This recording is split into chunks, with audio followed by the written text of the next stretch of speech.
New day, new plant. Hello mga ka-green hand. Good morning. As usual, dito pa rin tayo sa garden, no? So, kagabi, sobrang lakas ng ulan. So, ano na tayo kanina sa garden. Nag-ikot-ikot na chinek natin kung may mga casualties ba, may mga natumba ba na mga paso, may mga damage ba dahil sa lakas ng ulan. At, bigla tayong nagulat kasi meron tayong sorpresa na bumungad sa garden natin. So tara, i-check natin kung ano yon. Let's go!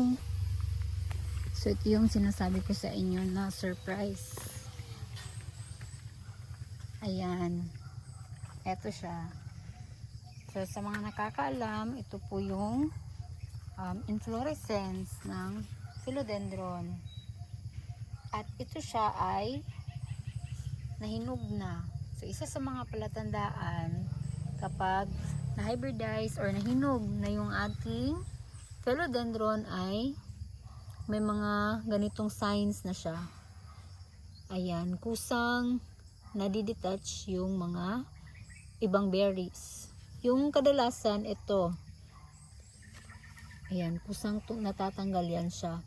Pero ito siya, possible kakahinog pa lang nito, kaya ganyan yung itsura niya. Kapag matagal natin itong na harvest, ang mangyayari ay ito, dahan-dahan itong natatanggal. Then kapag umabot ng more than 5 days, ang nangyayari ay umiitim ng dahan-dahan dito na portion hanggang sa magkalat na ito. At hindi mo na lang mamamalayan ay nabulok na pala yung liso. So, or yung buto. Sorry. Nabulok na pala yung buto. Ayan guys. So, mamaya ay i-harvest natin. Kukuha lang tayo ng gunting at saka lagayan niya. Tapos, lilinisan natin. Tapos, ipapakita ko sa inyo kung paano yung paraan natin ng ating paglilinis. So, ayan. Ito nga palang halaman na ito ay hybrid din natin ito. So, as you can see, ayan guys.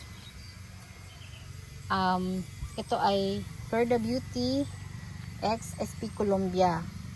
So, ayan yung itsura. Mas nag-dominate si Florida Beauty kaysa kay SP Colombia. Ayan. So, ganyan naman talaga guys.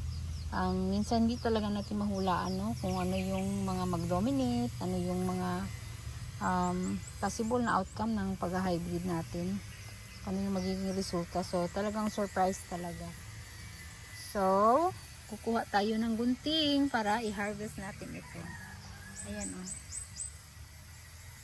Yan yung buong itsura ng na-hybridize natin. Okay, tara, kuha tayo ng gunting. So, ito na yung ating disposable cup para lagayan. Tapos, meron tayong gunting. So, ilagay muna natin dyan. Tapos, guntingin lang natin. Oops! Ayan po. So, later ay lilinisan natin ito. Yan. Tapos itatanim. Lagay natin siya.